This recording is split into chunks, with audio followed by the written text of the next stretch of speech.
ఇది రామాయణం. ఆ కాంక్షలోంచి పుట్టింది కాబట్టే ఈయన ఎలా మాట్లాడుతున్నాడు ఖచ్చితంగా. అందుకని ఎగిరినటువంటి హనుమంతుడు ఎలా ఎగిరాడయ్య, తతో రావణ నీతాయ ఆ సీతాయ ఆ శత్రుకరీశనక, శత్రువులను జయించాడు అంటే ఏ శత్రువులను జయించాడండి? అంతఃశత్రువులను జయించాడు. వాల్మీకి రామాయణంలో ధ్వని అది. అంతఃశత్రువులు అంటే కామం, క్రోధం, లోభం, మోహం, మదం, మాత్సర్యం.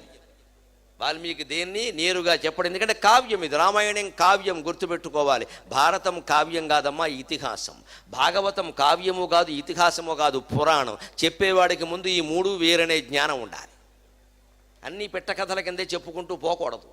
మనం మామూలుగా పురాణాలు చెప్తారు. పురాణం చెప్పడం వేరు, కావ్యం చెప్పడం వేరు, ఇతిహాసం చెప్పడం వేరు, చరిత్ర చెప్పడం వేరు. అన్నీ వేరే వేరే తెలుసుకోవాలి. 4 చదివితే తెలుస్తుంది. అక్కడ రామాయణం కావ్యం, అది చరిత్ర అయినా దాన్ని కవితా రూపంలో రాశాడు. కవిత్వంలో ఎప్పుడూ కొంచెం అతిశయోక్తులు ఉంటాయి, అవి చూసుకోవాలి. ఇంకా అలా యథార్థంగా జరిగిందా లేదా అనుకోవడం. సీతమ్మ వారు ఇక్కడే స్నానం చేసింది, ఒక 1000 మంది వెళ్ళి స్నానం చేయడం, దానివల్ల నీళ్లు పాడైపోతాయి, యాత్రా స్పెషల్ వాళ్ళు బాగుపడతారు. సీతమ్మ వారు స్నానం చేసే చోట స్నానం చేసినా, రాముడు తువ్వాలు ఆరేసిన చోట మన తువ్వాలు ఆరేసినా మనకు వచ్చేది ఏమీ లేదు. మన తువ్వాలు ఆరదు కూడా, అది అరణ్యం కావడం వల్ల. కానీ వ్యాపించిన నమ్మకాలు ఇవే. ఇక్కడ హనుమంతుడు కూర్చున్నట్ట, అక్కడ రాముడు కూర్చున్నట్ట, ఇక్కడ సీతాదేవి మాట్లాడేది వాటి అయితే మనకేమిటి? ఈ జ్ఞాపకాలు గుర్తుల్లో ఉంటాం, అసలు రామాయణం తెలుసుకుంటాం. అందుకని తత్వం ఎలా ఉంటుంది అంటే ఇగో ఇలా ఉంటుంది. శత్రు కరిచిన కామం, క్రోధం, లోభం, మోహం, మదం, మాత్సర్యం. ముందు మన అంతఃశత్రువులను జయించాక బయట శత్రువులను జయించాలి. మనలో కామవాంఛలు ఉండద్దు, కోపం ఉండద్దు, లోభం, స్వార్థం. లోభం అంటే స్వార్థం. నాకు కావాలి అంటే తప్పు లేదు, నాకే కావాలి. ఇప్పటికి మనం పిల్లలకి నేర్పేస్తున్నాం కదమ్మా, తల్లిదండ్రులమై ఉండి స్వయంగా నీకు ర్యాంక్ రావాలి, నీకు ర్యాంక్ రావాలి, you should get the rank. తల్లి అదే మాట, తండ్రి అదే మాట, బళ్ళు వాళ్ళు అదే మాట. చచ్చిపోడా పిల్లాడు? నిన్న మెడికల్ కాలేజీ విద్యార్థులు 3 చనిపోయారని రాసి వాడు సూసైడ్ నోట్ వచ్చింది పేపర్లో, చూడండి. మాకు ఏ సౌకర్యాలు లేవు ఇక్కడ, పైగా మమ్మల్ని ఇక్కడ చదవమని మా తల్లిదండ్రులు చంపుకు తింటున్నారు, మేము అందుకే చచ్చిపోతున్నామని చెప్పారు. మెడికల్ విద్యార్థులను చనిపోవడం ఎంత శాపం అండి దేశానికి. అంత ఒత్తిడి దేనికండి? ఇప్పుడు వాళ్ళు అర్జెంటుగా డాక్టర్లు కాకపోతే నష్టం ఏమిటండి? ముందు ప్రాణాలే పోయాయే. ఇవాళ 2వ తరగతి పిల్లాన్ని 3వ తరగతి పిల్లాన్ని మార్కుల కోసం మనం వేపుకు తింటున్నామే. ఇక ఇంటర్మీడియట్లో సిలబస్ కాదు, 10th క్లాస్ జరుగుతున్న దారుణం గమనించండి. 10వ తరగతి సిలబస్లు 9వ తరగతిలో ప్రారంభిస్తున్నారు. అది కూడా ఆగస్టు నెలలో. అంటే అసలు ఇంక ముందు 1వ తరగతిలోనే 10వ తరగతి చెప్పేస్తారు, ఇంక 9 చెప్పరు అసలు. ఇక ముందు అలా బడిలో చేరగానే 10th క్లాస్, ఎందుకంటే పరీక్షలు ఒకటే. వాడు అన్యాయంగా ఒత్తిడికి గురవడండి. వాడు వయస్సు ఎంత, వాడి జ్ఞానం ఎంత, వాడు పట్టుకోగలిగేది ఎంత. చిన్నప్పుడు వెన్నపూస పెడతారు, తర్వాత నెమ్మదిగా మజ్జిగ అన్నం పెడతారు, పెరుగు అన్నం పెడతారు. ఎప్పుడో కాస్త పెద్దయ్యాక ఆవకాయ పెడతారు. కానీ 6 నెలల పిల్లాడి నోట్లో ఆవకాయ పెచ్చెట్టిస్తే బతుకుతాడు వాడు. ఇప్పుడు జరుగుతున్నది అదే. 8వ తరగతి నుంచి ఐఐటి కోచింగ్, ఎల్కేజీ నుంచి ఎంసెట్, కడుపులో ఉండగానే కాంపిటేటివ్ ఎగ్జామ్స్.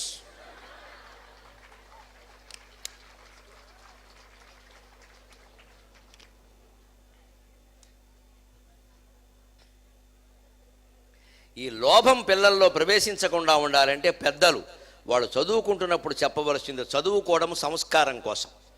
ఉద్యోగం వస్తే వస్తుంది, లేకపోతే లేదు, ఏదో పని చేసు బతుకుతాం.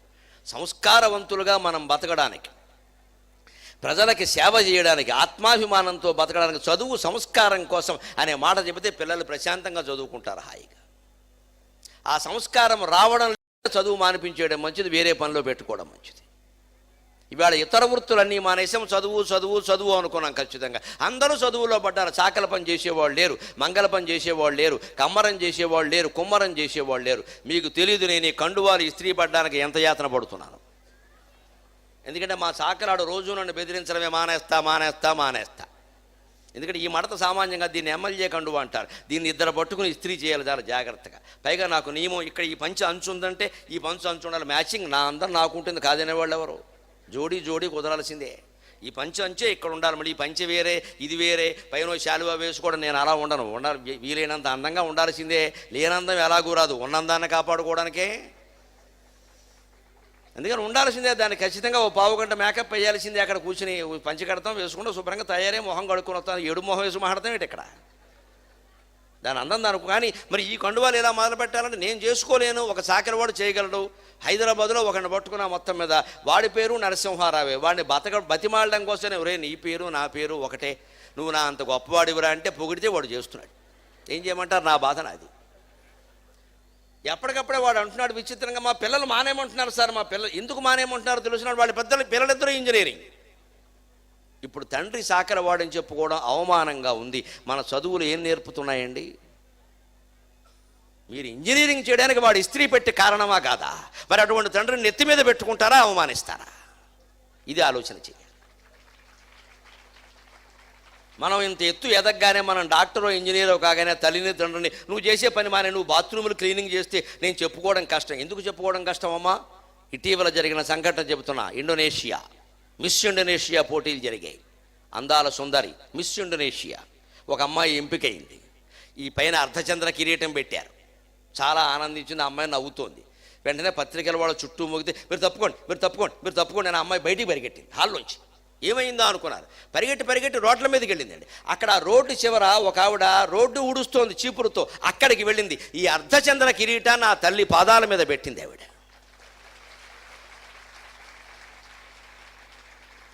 మిస్ ఇండోనేషియా ఇండోనేషియా సుందరగా ఎన్నికైన అమ్మాయి. నేను పేపర్లో చదివి మా అమ్మాయిని కలుసుకోవడం, ఇండోనేషియా వెళ్ళడం నాకు సాధ్యం కాదు కాబట్టి 2 ఆనంద బాష్పాలు ఆ అమ్మాయి పాదాల మీద రాల్చి నేను ఆనందించాను. నువ్వమ్మా శ్రీవంటే పెట్టిన పత్రికల వాళ్ళు ఫోటోలు అన్నీ పక్కనట్టేసి మీరు తప్పుకోండి, మీరు తప్పుకోండి, నాకు మా అమ్మ ముఖ్యం, మీరు తప్పుకోండి. వీళ్ళు ఆశ్చర్యపోతున్నారు ఎక్కడికెడుతోందని. వెళ్ళి రోడ్లు ఊడుస్తుంది ఆవిడ. ఇక్కడ ఇండోనేషియా కింద అమ్మాయి ఎన్నిక అవుతుంటే అమ్మాయి ఆవిడ పని చేస్తుంది. ఇక్కడ వచ్చి జనంలో కూర్చోలా, తన పని చేస్తుంది ఆవిడ రోడ్లు ఊడ్చే మనిషి, స్వీపర్. అక్కడికి వెళ్ళింది. తల్లి పాదాల మీద పెట్టింది అమ్మ తప్పమ్మా, ఈ దేవుడు కిరీటం అమ్మా, నువ్వు నెత్తిని పెట్టుకో తల్లి, నా బంగారు తల్లి, ఇంత మంచిదే, నువ్వు గొప్పదానం అయ్యావు, నాకు ఆనందం అని తల్లి తీసి ఆ కిరీటాన్ని పెడితే, అమ్మ వాళ్ళు ఎవరో పెట్టింది దానికంటే నువ్వు పెట్టిందే నాకు చాలా బాగుందమ్మా. ఇప్పుడు ఇంకా సంస్కారవంతమైన మాట చెబుతా, ఆశ్చర్యకరమైన మాట. అన్ని సంస్కారాలు భారతదేశంలోనే ఉంటాయని అనుకోవద్దు. ప్రపంచం అంతా ఉన్నాయి. అన్ని దేశాల నుంచి, అన్ని మతాల నుంచి మనం నేర్చుకోవలసినవి చాలా ఉన్నాయి. ఎవరిని కించపరచక్కర్లేదు. మన మతాన్నో మన దేశాన్నో పొగుడుకోవడానికి ఇతర దేశీయుల్ని కించపరచక్కల. ఆ తల్లి ఎంత గొప్పదో చూడండి. వెంటనే పత్రికల వాళ్ళు ఈవిని వదిలేసి ఆవిడని పట్టుకున్నారు, మూడు దగ్గర మైకెట్టారు. మీ అమ్మాయి మిస్ ఇండోనేషియా కదా, మీరు ఇంకా ఈ పని చేస్తారంటే బుద్ధి లేదా ప్రెసిడెంట్ అని చెప్పింది ఆవిడ. బుద్ధి లేదా ప్రెసిడెంట్ అని, నేను ఈ పనులన్నీ చేయబట్టే కదా మా అమ్మాయి అంత అయింది, అందుకే నేను జీవితాంతం ఇదే పని చేస్తా, నాకు ఇదే పని మా అమ్మాయిని అంతరాంతాన్ని చేసింది, నేను జీవితాంతం ఇదే పని చేస్తా, సగర్వంగా చేస్తా, నా పని నేను మానను. ఇది ఈ దేశం. ఒకప్పుడు ఈ దేశం అలాగే ఉండేది. ఒకప్పుడు అని చెప్పుకోవలసిన కర్మ వచ్చింది. ఇప్పుడు పల్లెటూళ్ళు లేవు, అందులో మనుషులు లేరు. ఈ కుమ్మరం మేదరి పని అన్ని పనులు ఆగిపోయినాయి. అందరికీ ఒకటే విద్య ఇంజనీరింగ్, అందరికీ ఒకటే భాష ఇంగ్లీష్, అందరికీ ఒకటే ఉద్యోగం సాఫ్ట్వేర్, అందరికీ ఒకటే దేశం అమెరికా. మరి ఈ దేశం ఏమైపోవాలి, ఇక్కడ వృత్తులు ఏమైపోవాలి, ఇక్కడ భాషలు ఏమైపోవాలి? కొన్ని వేల మంది విద్యార్థులు ఉంటున్నారు కాబట్టి కథగా చెబుతూనే నా ఆవేదన కూడా చెబుతున్నానమ్మా. దేశం కోసం, ఈ దేశం కోసం నా ఆవేదన కాదు, ఇది దేశం కోసం ఆవేదన. మీరు పల్లెటూళ్ళలో మీ తల్లిదండ్రుల వృత్తులు ఏమున్నాయో అవే చేయండి. మీరు ఎంత చదువుకున్నా సరే ఆ వృత్తి మానకండి, పల్లెటూళ్ళలోనే ఉండండి. వైద్యం చేసేవాళ్ళు పల్లెటూళ్ళలోనే వైద్యం చేయండి. ఇంజనీరింగ్ విద్యను కూడా పల్లెటూళ్ళలో ప్రయోగించవచ్చు, ఏం పర్వాలేదు, ఉపయోగించవచ్చు. అనేక రకాల ప్రయోజనాలు ఉన్నాయి. పల్లెటూళ్ళు ఏమీ లేకుండా ఉన్నాయి ఈవేళ. అంతేగాని అందరం పట్టణాలకు వెళ్ళిపోయి, పట్టణాల వాళ్ళందరూ మహానగరాలకు వెళ్ళిపోయి, మహానగరాల వాళ్ళందరూ విదేశాలకు వెళ్ళిపోతే దేశం ఏమైపోవాలి? హనుమంతుడు ఎక్కడ ఉన్నాడో అక్కడే ఉండి ఆ పని ఆయన చేయవలసింది ఆయనే చేశాడు. అంటే శత్రువు కలిసినాక కామం, క్రోధం, లోభం, మోహం, మదం, మాత్సర్యం వీటిని జయిస్తే తప్ప సాధ్యం కాదు. అందుకని అవి జయించిన హనుమంతుడు కాబట్టి తతో రావణ నీతాయ సీతాయ శత్రుకరీశనక ఇజేష పదమన్వేష్టం చరణాచరితే పది. ఖగోళ శాస్త్ర పరిజ్ఞానం. హనుమంతుడు ఒక్కసారిగా ఎక్కడికి దూకెట్ట? చారణ ఆచరితే పది. చారణ మార్గం అంటారు ఆకాశంలో. అంటే తెలుసిన సిద్ధ మార్గం, సాధ్య మార్గం, సుర మార్గం, చారణ మార్గం అని 4-5 మార్గాలు ఉన్నాయండి. వీటినే శాస్త్రీయ విజ్ఞానం ప్రకారం స్ట్రాటోస్పియర్, ట్రాపోస్పియర్ అని రకరకాలుగా చెప్పారండి. రోదసీ వాతావరణంలో పొరలు, ఇవన్నీ కూడా పొరలు. దాన్ని మన పూర్వ విజ్ఞానంలో స్వరమార్గం, సాధ్య మార్గం, సిద్ధ మార్గం, చారణ మార్గం, గంధర్వ మార్గం అని చెప్పారండి. సరిగ్గా చారణాచరితే పది 3-4 పొరలు దాటి 3-4 అంతస్తులు దాటి చారణ మార్గంలోకి వెళ్ళాడంటే విదేశాలు విమానాల్లో వెళ్ళేవాళ్ళు చాలామందికి అర్థం అవుతుంది. మనం విజయవాడ వెళ్ళాలంటే విమానం ఎగిరే విధానం వేరు, అమెరికా వెళ్ళాలంటే ఆ విమానం ఎగిరే విధానం వేరు. మనం బెల్ట్ పెట్టుకోమని చెప్పగానే కొద్దిసేపటికి చాలా ఎత్తుకు ఎగురుతోంది, జాగ్రత్తగా ఉండండి, బెల్ట్ బిగించుకోండి అంటారు ఖచ్చితంగా. మనం బిగించుకోకపోతే ఒక ఆవిడ వస్తుంది, ఎయిర్ హోస్టెస్, ఆకాశంలో అన్నపూర్ణ. ఇంత అన్నం పడేస్తుంది కదా. అందుకని ఆవిడ వస్తుంది, బెల్ట్ బెల్ట్ బెల్ట్ బెల్ట్ బాగా వెంటనే వచ్చేస్తుంది అక్కడికి. ఈ బెల్ట్ ఎట్టేవరకు ఆవిడ ఊరుకోదు. ఎందుకని అంత ఎత్తుకు ఎగిరితే కానీ అమెరికా వెళ్ళలేము. విజయవాడకో విశాఖపట్నానికో వెళ్ళిన వేగంలో అలాగే వంతెన మీద దాటుకుంటూ విమానం ఎగిరితే అమెరికా వెళ్ళలేదు అనుకున్న సమయానికి. అంత దూరం వెళ్ళాలి, ఇన్ని వేల కిలోమీటర్ల మైళ్ళు వెళ్ళాలి, అది కూడా ఏరోనాటిక్ మైల్స్. ఆ వైమానికమైనటువంటి యానం చెయ్యాలి అంటే అంత ఎత్తు ఎగరాలి. హనుమంతుడు కూడా ఆలోచించాడు, 100 మైళ్ళ దూరం, 100 యోజనాల దూరం ఉన్నటువంటి 800 మైళ్ళ దూరం ఉన్నటువంటి లంకకి నేను దిగాలి అంటే ఎంత ఎత్తుకు ఎగరాలి. ఆ ఎత్తు సరిగ్గా స్వరమార్గం దాటి, సిద్ధ మార్గం దాటి చారణ మార్గం, దాన్ని 3వ అంతస్తు అంటారు. ఆ మార్గంలోకి వెళ్ళాడు. రామాయణ కాలం నాటికి ఈ దేశంలో అంత శాస్త్రీయ విజ్ఞానం ఉంది, ఖగోళ శాస్త్ర విజ్ఞానం. ఇంకా ఓషియోనోగ్రఫీ అంటాం, సముద్ర శాస్త్రం మీద ఎంత పరిజ్ఞానం ఉందో మనకి తర్వాత చూస్తాం. అలా ఎగురుకుంటూ వెళ్ళాడు. అలా వెళ్ళినప్పుడు ఆయన రూపం ఎలా ఉందండి? కొండన్ కొండయ నంగలేచి, కొండన్ కొండయ నంగలేచి, పవనాంకూరమ్ము పవనాంకూరమ్ము ఝంఝామరు చండాకారము దాల్చి, కొండన్ కొండయ నంగలేచి పవనాంకూరమ్ము ఝంఝామరు చండాకారము దాల్చి, వార్ధి పొడుగై సంద్రమ్ము దాటన్, వార్ధి పొడుగై సంద్రమ్ము దాటన్, వపుర్దండం వెల్ల చెమర్ప, వపుర్దండం వెల్ల చెమర్ప, ఈ లవణ సామ్రాజ్యంబు, ఈ లవణ సామ్రాజ్యంబు సేవాసుధా భాండంబై, సేవాసుధా భాండంబై, క్షితిజాత బాష్పజనిత ఔర్వం వింత శాంతించడిన్. సాగర ఘోష అని ఓ కావ్యం రాశాను 10-12 ఏళ్ల క్రితం నేను. 1116 పద్యాల కావ్యం. అందులో రామాయణ ఘట్టాలు వర్ణిస్తూ రాసిన పద్యం ఇది. హనుమంతుడు ఎలా దూకాడు సముద్రంలో కంటే, కొండన్ కొండయనంగలేచి, మహేంద్ర పర్వతం మించి ఆయన లేచి ఎగురుతూ ఉంటే కొండ మించి ఇంకో కొండ పైకి లేచిందేమో అన్నట్టుగా ఉన్నాడు. నువ్వు మహాకార్యాలు సాధించాలంటే కొండంత బలం పొందాలి, అంత ఉత్సాహం పొందాలి. నీరసంగా ఉంటే ఏమి సాధించలేము.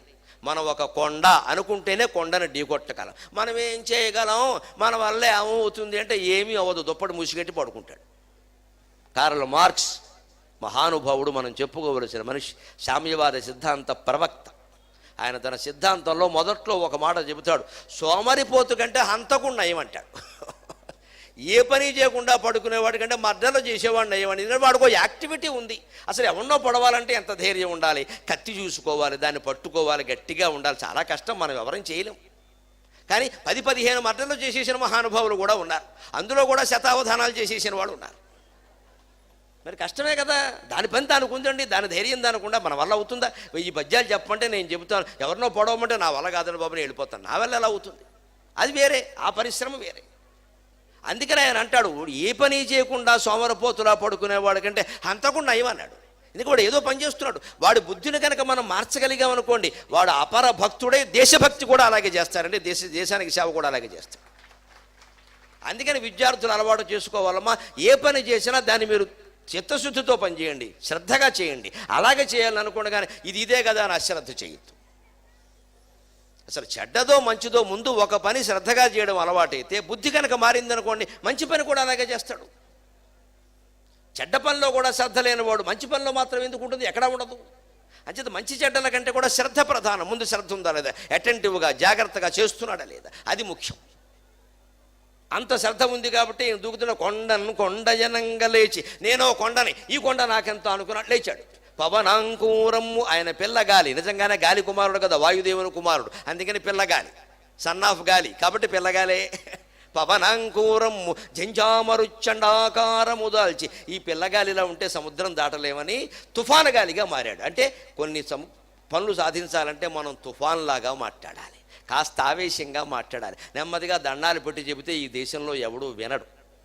అందుకే నేను కాస్త చెప్పేది నాటుకునేలాగా ఘాటుగానే చెబుతాను నేను. అలా చెబితే ఓ రోజు తిట్టుకోవచ్చు, ఓ రోజు బాధపడవచ్చు, ఆధ్యాత్మిక సభలో ఇవన్నీ ఎందుకు అనుకోవచ్చు. కానీ నేను చెప్పిన మాట ఖచ్చితంగా ఆ మనిషిని వేటాడి తీరుతుంది.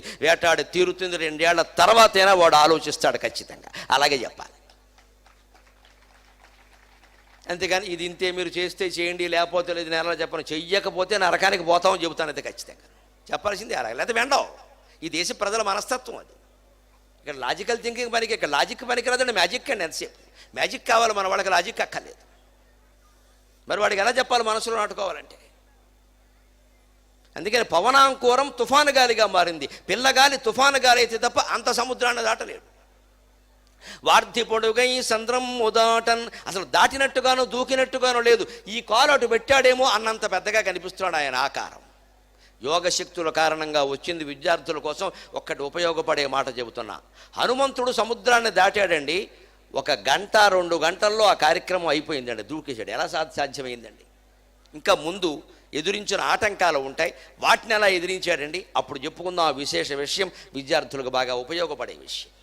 దాటేశాడు. చూస్తున్న వాళ్ళకి సముద్రం చూస్తోందిట. నేను సముద్రం రూపంలో ఉండి భావన చేశా. సముద్రం చూస్తూ అనుకుందిట, ఈయన దాటడం ఏమిటి, అసలు ఈ కాలు తీసి అక్కడ పెట్టినట్టుగా ఏదో ఆడపిల్లలు పూర్వం ఆడుకునేవారు. కాలు తీసి గట్టున పెట్టు, కాళ్ళలాగా అజ్జా కంకాళమ్మ వేగులు చొక్కావి అలగా మొగ్గ, కాలు తీసి గట్టున పెట్టు అని గట్టు పెట్టేవాడు. అలాగే హనుమంతుడు ఈ కాలు తీసి అక్కడ పెట్టాడేమో అన్నట్టుగా ఉంది, కానీ దూకినట్టుగా లేదే అని సముద్రం ఆశ్చర్యపోయి అనుకుంటోందట. క్షితిజాత బాష్పజనిత ఔర్వంబింత శాంతించడిన్. ఆయన ఎగురుతూ ఉంటే ఆయన చెమట బొట్లు సముద్రంలో పడ్డాయమ్మా. అప్పుడు సముద్రం అనుకుందట, అమ్మయ్య, అమ్మవారిని రావణాసురుడు తీసుకెడుతూ ఉంటే ఆవిడ ఏడ్చింది రక్షించేవాళ్ళు లేక, హా నాథా హా లక్ష్మణ, హా నాథా హా లక్ష్మణ అని ఏడ్చింది కదా. ఇంత పెద్ద సముద్రాన్ని అయి ఉండి నేనేం చెయ్యలేకపోయానే, ఆ దిక్కుమాలిన రావణాసురుణ్ణి ఆపలేకపోయానే, వాడు నామించే దూకుతూ వెళ్ళాడు, పుష్పక విమానంలో వెళ్ళాడు, నేను ఆపలేకపోయాను. ఆ ఇల్లాలకి అన్యాయం జరుగుతుంటే అప్పుడు ఆవిడ కన్నీళ్లు రాలిపడ్డాయి. అది నా కడుపులో బడబాగ్నిగా మారింది. ఆ రాలిన కన్నీటి బొట్లకి సమాధానం హనుమంతుడు శరీరం నుంచి రాలిన చెమట బొట్లు అని సముద్రం ఆనందించి. అంటే భగవంతుడు మనకి బలాన్ని, శక్తిని, బుద్ధిని ఇచ్చింది ఏడ్చేవాళ్ళని ఓదార్చడానికమ్మా, ఇంకాస్త ఏడిపించడానికి కాదు. ఈ చూపుడు వేలు ఉన్నది ఎవరినో బెదిరించడానికి కాదు. సంస్కృతంలో దీన్ని తర్జని అన్నారు. కానీ తెలుగు భాష గొప్పతనం చూడండి. తర్జని అంటే బెదిరించేదని అర్థం. తర్జని అంటే బెదిరించడం. తర్జన భర్జనం అంటారు. అంటే కాసేపు బెదిరించడం, కాసేపు బతిమాడడం విషయం అది. తర్జన భర్జనం అంటే, తర్జనం అంటే బెదిరించడం, భర్జనం అంటే బతిమాడడం. పని అవ్వాలంటే రెండూ చేయాలి. కానీ తెలుగులో అలా అనలా. సంస్కృతం కంటే గొప్పగా ఆలోచించాం. తెలుగులో దీన్ని చూపుడు వేలు అన్నాం. ఇది ఎవరినో బెదిరించడానికి కాదు, దారి చూపించడానికి పనికొచ్చే వేలు. ఎంత గొప్ప విషయం అండి. ఇంకా ఆలోచన చేయండి. ఎవరికైనా కన్నీళ్లు తుడవాలంటే ఇలాగే తుడుస్తామమ్మా. ఇలా పెట్టి ఎవరు తుడవరు. చిటికిన వేలుతో, బొట్టన వేలుతో తుడవరు. చూపుడు వేలుతో తుడుస్తాం. అంటే భగవంతుడు ఈ వేలు మనకి ఎందుకు ఇచ్చాడు? ఏడ్చే వాళ్ళని ఓదార్చడానికి, వాళ్ళ కన్నీళ్లు తుడవడానికి ఈ వేలు ఇచ్చాడమ్మా. ఆ వేలు ఉపయోగం అది. హనుమంతుడి వేళ సీతాదేవి కన్నీళ్లు తోడవడం కోసం సముద్రం దాటి పెడుతుంటే సముద్రం అనుకుంటుట, ఆ ఎల్లాలు కన్నీటి బొట్టు లాల్చినప్పుడు నన్ను శపిస్తోందేమో అనుకున్నాను నేను. మొత్తం మీద ఆడది కాదు, ఎవరైనా బలహీనుడు బాధపడుతుంటే రక్షించడానికి కూడా ఈ దేశంలో జనం ఉన్నారు, ఇంకా నీతి న్యాయం చచ్చిపోలేదు అని సముద్రం ఆనందించిందని రాశాను కవిత్వం. అలాంటి ప్రజలుగా మనం ఉండాలి ఖచ్చితంగా. ఇప్పుడు ఆయన దూకి వెడుతుంటేనండి, కొంత దూరం వెళ్ళాక విచిత్రమైన వేగంతో ఆయన వెళ్ళిపోతూ ఉంటే పైకి ఏదో లేస్తోంది. ససాగర జలం భిత్వా బభూవ అత్యుచ్ఛ్రితస్తదా, ససాగర జలం భిత్వా బభూవ అత్యుచ్ఛ్రితస్తదా, యథా జలధరం భిత్వా దీప్తరశ్మిర్దివాకరః. వాల్మీకి కవిత్వం ఎంత అద్భుతంగా ఉంటుందో. కవిత్వ సభ కాదు, సాహిత్య సభ కాదు. కాబట్టి మా చందు సుబ్బారావు గారు లాంటి వాళ్ళు ఉన్నా నేను రసజ్ఞ విశేషాలు వర్ణించలేకపోతున్నా. ఇది కొంచెం కాలేజీ సభ కాబట్టి, కథ చెప్పుకుంటూ వెళ్ళాలి కాబట్టి. లేకపోతే ఒక్కొక్క శ్లోకంలో ఉండే రసమయమైన విశేషాలు చెప్పడం మొదలు పెడితే 3 రోజులకి 3 శ్లోకాలు సరిపోతాయి.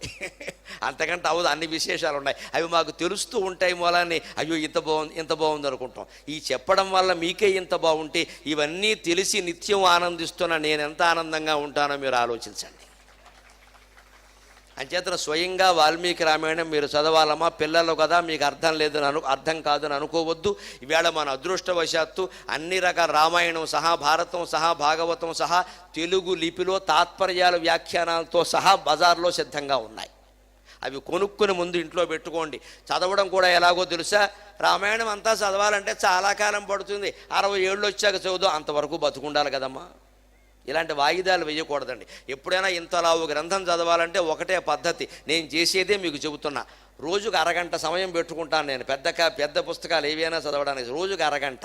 ఇంటి దగ్గర నేను మీటింగ్ కానీ షూటింగ్ కానీ లేకుండా ఇంట్లో ఉంటే 10 గంటలు అధ్యయనానికి కేటాయిస్తాను. 57 ఏళ్ల వయస్సులో కూడా అదే పని చేస్తాను. 10 గంటలు అధ్యయనం. ఆ 10 గంటల్లో 20 పుస్తకాలు చదువుతా. అరగంటకు ఒక పుస్తకం మార్చేయడమే. ఒక అరగంట వ్యాకరణం, ఒక అరగంట ఛందస్సు, ఒక అరగంట అలంకార శాస్త్రం, ఒక అరగంట తెలుగు కావ్యం, ఒక అరగంట సంస్కృత కావ్యం, ఒక అరగంట అమరకోశం అనే నిఘంటువు, ఒక అరగంట డైలీ న్యూస్ పేపర్. అది కూడా నాకు కావ్యమే చదవాలిగా. మరి లేకపోతే ఈ విశేషాలన్నీ ఎలా చెప్పాం? ఇండోనేషియా సుందర నాకెందుకు తెలుసు? చెప్పాలి. చెబితేనే ఆకట్టుకుంటుంది ఖచ్చితంగా. పూర్వపు విషయాలు చెబితే అలాగే ప్రస్తుతం కూడా చెప్పాలి. అంటే పేపర్ చదవాలి ఖచ్చితంగా. ప్రతిరోజు ఈనాడు కానీ ఆంధ్రజ్యోతి కానీ ఖచ్చితంగా చదువుతాను. దానికి ఒక గంట కేటాయించవలసిందే లెక్క. దాని సమయం దానికి. ఇన్ని చేస్తూ కూడా మళ్ళీ కుటుంబ సభ్యుల్లో ఎవరిని అసంతృప్తి పరచను. ఎవరి సమయాలు వాళ్ళకుంటాయి, ఎవరి లెక్కలు వాళ్ళకుంటాయి. బాగానే ఉంది, మనకు అన్నీ ఆనందంగానే ఉంది, ఆయన దారిని ఆయన ఉంటే చదువుకుంటే మనకే అని వాళ్ళు ఆనందంగా ఉంటారు. 20 పుస్తకాలు చదువుతున్నాం కాబట్టి కావ్యాల నుంచి, నాటకాల నుంచి, పురాణాల నుంచి ఎక్కడికక్కడ విషయం తీసుకొచ్చి చెప్పగలుగుతున్నాం. ఎలా సాధ్యం అవుతుంది? అరగంట మీరు సమయం పెట్టుకోండి. రామాయణం చదవడానికి 3 పేజీలు అవుతుందో అనుకుందాం, పోనీ 4 అనుకుందాం, పెట్టుకోండి. అలాగా 1000 పేజీలు రామాయణం ఖచ్చితంగా 250 రోజుల్లో అయిపోతుంది కదండి. అంటే మీరు కొన్ని రోజులు మానేసిన ఏడాదిలో రామాయణం చదవడం అయిపోయింది కదండి. అలా చదవాలమ్మా ఖచ్చితంగా. అది విధానం. రోజుకు అరగంట, పోనీ రోజుకు ఒక గంట అని పెట్టుకుని చదవాలి తప్ప ఇంత పెద్ద కావ్యాలు మన వల్ల అవుతాయి ఏమిటి? చూసుకుందాం, 60 ఏళ్ళు వచ్చాక 70 ఏళ్ళు వచ్చాక ఖాళీగా ఉంటాం కదా, లేదా దసరా సెలవుల్లో చదువుదాం, వేసవికాలం సెలవుల్లో చదువుదాం. ఇవన్నీ జరిగే పనులు కావు. అనుకున్న పని వెంటనే మొదలు పెట్టాలి.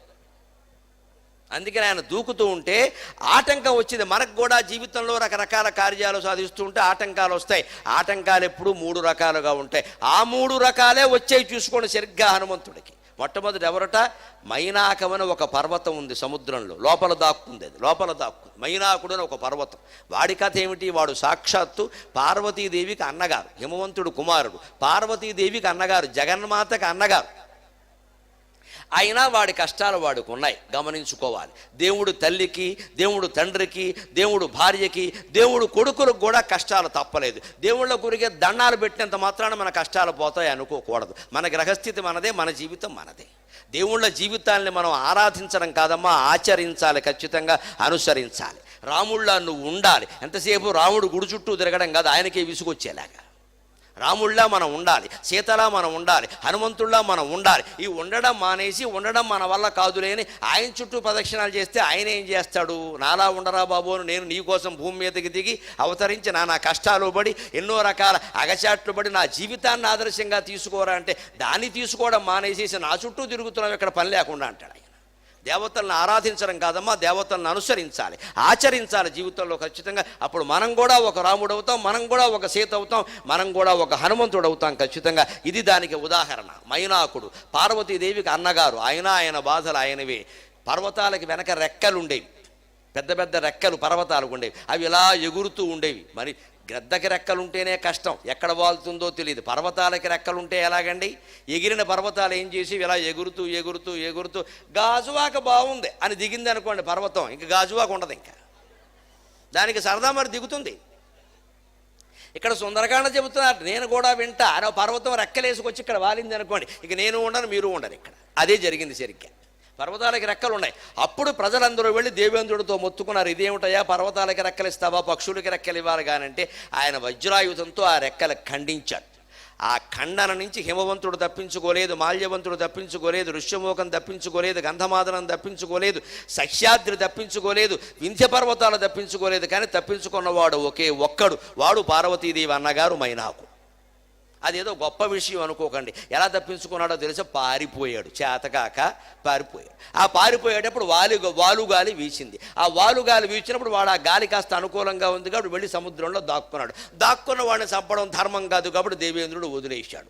ఇదిగో ఇప్పుడు వాడికి అనిపించింది, దేవతలు కూడా చెప్పారు, హనుమంతుడు వెడుతున్నాడు, నువ్వు ఎగురు, నువ్వు కాస్త పైకి వెళ్ళు, ఆయనకి విశ్రాంతి నిమ్మన్నారు. వాడు ఉద్దేశం అది. అంత శ్రమ పడుతున్నాడు కదా, ఒక్కసారే దూకలేడేమో, యాతన పడతాడు. అందుకని నువ్వు పైకి లేవయ్యా, నీ పర్వతం శిఖరం మీద కాస్త విశ్రాంతి తీసుకోమను. పర్వత శిఖరం మీద మరి మామిడి చెట్లు, సపోటా చెట్లు, జామ చెట్లు అన్నీ ఉంటాయి కదా, కాస్త పళ్ళు ఫలరసాలు ఏర్పాటు చేయి, కాస్త శీతల పానీయాలు, అందులో మాత్రం పురుగు మందులు కలపకు, స్వచ్ఛమైన పానీయాలు ఇవి కాస్త ఇస్తే సేవిస్తాడు, ఎనర్జీ శక్తి వస్తుంది, రేపు పొద్దున వెళతాడని దేవతలు చెబితే మైనాకుడు మంచిది అనుకున్నాడు. పైగా ఈయనకు కూడా ఒక ప్రయోజనం ఉంది. ఏమిటి? వాళ్ళ వాయువు గాలి వీచిందంటే వాయువు ఎవరండి? హనుమంతుడు తండ్రి. ఆయన తండ్రి నాకు ఉపకారం చేశాడు, అటువంటిప్పుడు ఆయనకి నేనేం చేయలేకపోయినా వాళ్ళ అబ్బాయికి ఉపకారం చేసే అవకాశం వచ్చింది కదా అని ఈ పర్వతం పైకి ఎగిరింది. అంటే మైనాకుడి నుంచి మనం నేర్చుకోవలసింది కృతజ్ఞత. జీవితం మొత్తం మీద ఆ కృతజ్ఞత మర్చిపోకూడదు. మనకి జీవితంలో ఏ దశలో ఎవరు 10 రూపాయలు ఉపకారం చేయని, పర్వతం అంత ఉపకారం చేయని వాళ్ళ దగ్గరికి వెళ్ళి నమస్కారం పెట్టి మీరప్పుడు ఎప్పుడో 10వ తరగతిలో ఇచ్చిన 10 రూపాయల వల్లే నేను ఇంత వాడినయ్యా అని చెప్పగలిగితే ఆ పెద్ద ఆయన ఎంత ఆనందిస్తాడండి. అది మైనాకుడి నుంచి నేర్చుకోవాలి. అందుకని ఆ మైనాకుడు పైకి లేచాడు. ఎలా లేచాట? ససాగర జలం భిత్వా, సముద్ర జలాలు చీల్చుకుంటూ లేచాడు. బభూవ అత్యుచ్ఛ్రితస్తదా, అత్యున్నతంగా హనుమంతుడు స్థాయి వరకు పైకి లేచాడు. ఆ లేచింది ఎలా ఉందో చూడండి. సుందరకాండ మొత్తంలో యోగ సాధన ఉంటుంది అంతర్లీనంగా. ఇది త్రిపుర సుందరీకాండ. రామాయణంలో అన్ని కాండలకి కథ ప్రకారం పేరు పెట్టాడు. బాలకాండ రామలక్ష్మణుల బాల్యం, అయోధ్యకాండ అయోధ్యలో ఉండే రాజకీయాలు, పట్టాభిషేకం, విశేషాలు, అరణ్యకాండ సీతారాముల వనవాసం, కిష్కింధకాండ వానరుల వ్యవహారాలు, యుద్ధకాండ యుద్ధం జరిగింది. అన్నిటికీ కథ ప్రకారం పేర్లు పెట్టిన వాల్మీకి దీనికి సుందరకాండని పెట్టడం ఏమిటండి విచిత్రం? హనుమత్కాండ అని పెట్టచ్చు కదా, సీతాన్వేషణ కాండ అని పెట్టచ్చు కదా, సుందరకాండ పెట్టడం ఏమిటండి? కొంతమంది అనుకుంటారు పొరపాటుని హనుమంతుడికి సుందరుడు అనే మరో పేరుంది. అది పొరపాటు సమర్థన, అంతర్గత విషయాలు తెలియని సమర్థన. ఈ రహస్యాన్ని గుంటూరు శేషేంద్ర శర్మ గారు రామాయణాన్ని గురించి రాసిన షోడశి రహస్యాల్లో రాశాడు మహానుభావుడు. ఆయనకి నమస్కారం. పరిశోధక దృష్టి వేరు. సుందరకాండ ఎందుకు అంటే త్రిపుర సుందరీ దేవిని మన శరీరంలో ఇందాక చెప్పుకున్నవే హృదయస్థానంలో ఉన్న భగవంతుడు త్రిపుర సుందరీ దేవి అమ్మవారు. ఆవిడ్ని పట్టుకోవడానికి కూడా ఈ సుందరకాండ మార్గమే ఉపయోగపడుతుంది. అంచెవల్ల ఇది సుందరీకాండ. కానీ ఇందులో ఉన్న నాయకుడు మగవాడు కాబట్టి రెండూ కలిసి వచ్చేలా హనుమంతుడు సుందరకాండ అని పెట్టాడు ఖచ్చితంగా. అందుకని బాలాత్రిపుర సుందరి కాండ ఇది ఒక రకంగా. ఇక్కడ సాక్షాత్తు సీతాదేవిని త్రిపుర సుందరిగా వర్ణిస్తాడు, రాముణ్ణి శివుడుగా వర్ణిస్తాడు వాల్మీకి. హనుమంతుడు యోగ సాధకుడు, జీవుడు సాధన చేసే జీవుడు, రాముడు దేవుడు, సీతాదేవి అమ్మవారు. ఆ దేవతలను చేరుకుందుకు జీవుడు చేయాల్సిన సాధనే సుందరకాండ. అందుకే రామాయణంలో సుందరకాండ ప్రధానమైంది, ఒక ఆధ్యాత్మిక సాధన. అది ఇక్కడ చెబుతున్నాడు. మైనాకుడు ఎలా పైకి లేచాట అంటే యథా జలధరం భిత్వా దీప్తరశ్మిర్దివాకరక, తనని కమ్మేసినటువంటి మబ్బులని చీల్చుకుని సూర్యుడు ఎలా బయటపడతాడో ఆ రకంగా సముద్రాన్ని చీల్చుకుని మైనాకుడు పైకొచ్చాడు. ఇది యోగ సాధన. తనని కమ్మేసిన మబ్బుల్ని, ఈ మాట గమనించండి. మనం సూర్యుడు కనపడకపోతే ఏమంటామండి? మబ్బులకు అమ్మేశాయి, వానగా ఉంది, మబ్బులకు అమ్మేశాయి, అందుకే కనపట్ల. పొరపాటు మాట అమ్మా, మనం అబద్ధం చెబుతున్నాం. మబ్బులు సూర్యుడిని కమ్ముతాయా? అసలు మబ్బులకు సూర్యుడిని కమ్మగలిగేంత శరీరం ఉందా? అజ్ఞానం. మబ్బులు సూర్యుడిని కమ్మలా, మన కంటి చూపుని కమ్మేయి మబ్బులు అంతే. మనకి సూర్యుడు కనపట్ల. మబ్బులు సూర్యుని ఎక్కడ కమ్ముతాయండి? కొన్ని వందల కోట్ల మైళ్ళ దూరంలో సూర్యబింబం ఉంది, మబ్బులేమో మన కంటి ముదురుగా వేలాడుతూ ఉన్నాయి. అవి మన కంటిని కమ్మే, కానీ సూర్యుడిని కమ్మడం ఏమిటండి?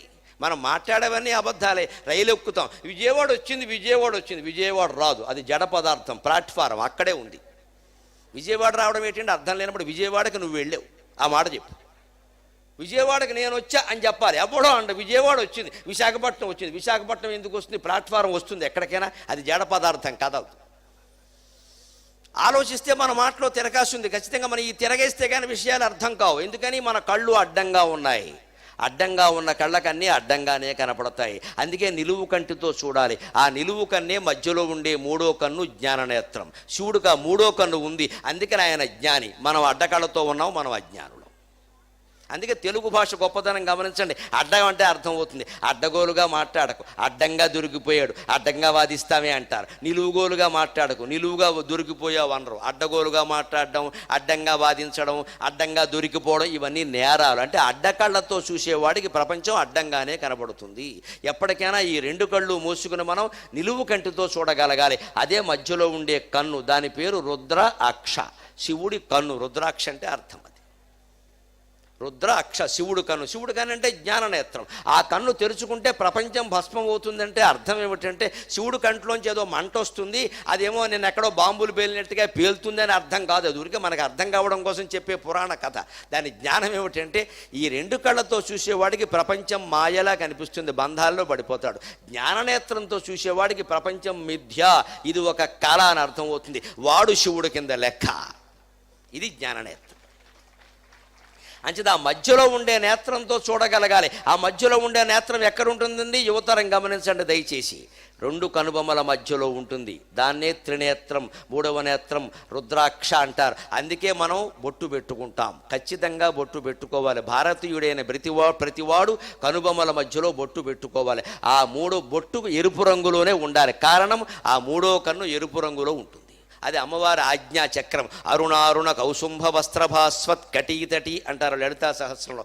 ఎర్ర ఎర్రని పట్టు చీర ధరించిందంటే వాళ్ళ ఆయన ఏమి నల్ల పట్టు చీర కొండ, ఆకుపచ్చ పట్టు చీర కొనడా, లేకపోతే ఆవిడ ధరించదా? ఎర్ర పట్టు చీర అనడంలో ఉద్దేశం ఈ మధ్యలో ఓ కన్నుందయ్యా, దాని పేరు ఆజ్ఞాచక్రం అయ్యా, అది ఎరుపు రంగులో ఉంటుందయ్యా, దాన్ని నువ్వు చేరుకోవాలయ్యా, ఎప్పటికైనా తెలియాలంటే ఎర్రబొట్టు పెట్టుకోవయ్యా అని అర్థం. అందుకని నువ్వు తిరునామం పెట్టినా, తిలకం పెట్టినా, కుంకం బొట్టు పెట్టినా ఎర్రని బొట్టు మధ్యలో పెట్టుకోవాలి. భారతీయుడైన ప్రతివాడి కర్తవ్యం అది. మొహమాట పడకుండా ఆ బొట్టు పెట్టుకుని చాలా అందంగా కనపడే ప్రయత్నం కూడా చేయండి. ఎన్ని ఆభరణాలు ధరించినా బొట్టు పెట్టుకోకపోతే బోసిమోహమే. ఏ ఆభరణము లేకపోయినా బొట్టు పెట్టుకుంటే అది బ్రహ్మాండంగా ఉంటుంది ఖచ్చితంగా. అందుకని ఆ బొట్టు పెట్టుకున్నప్పుడు ఏం ఊరికే పెట్టుకోవడం కాదు, అద్దంలో చూసుకున్నప్పుడల్లా పెట్టుకున్నాం, 30 ఏళ్ళు అయింది, 40 ఏళ్ళు అయింది, 50 ఏళ్ళు అయింది, ఇన్నాళ్ళ బట్టి బొట్టు పెట్టుకుంటున్నాం, కానీ ఆజ్ఞాచక్రాన్ని చేరుకుందుకు మనం ఏం ప్రయత్నం చేశాం? ఇంకా ఎన్నాళ్ళు ఈ బొట్టు పెట్టుకుంటూ కూర్చోవడం ఎలాగా? సాధన చెయ్యాలి కదా అని ఎప్పటికైనా మనం ఆ బొట్టు స్థానంలో ఉన్న జ్ఞాననేత్రం తెరుచుకునే ప్రయత్నం చెయ్యాలి. అప్పుడు జ్ఞానం వస్తే ప్రపంచమంతా ఒక్కటే, అభేదం, భేదము లేదు, అంతా ఒక్కటే. అప్పుడు రాగం ఉండదు, ద్వేషం ఉండదు, ఎవరితోనూ పోటీ పడం, చాలా ఆనందంగా ఉంటామండి, హనుమంతుడిలాగే ఉండగలుగుతామండి.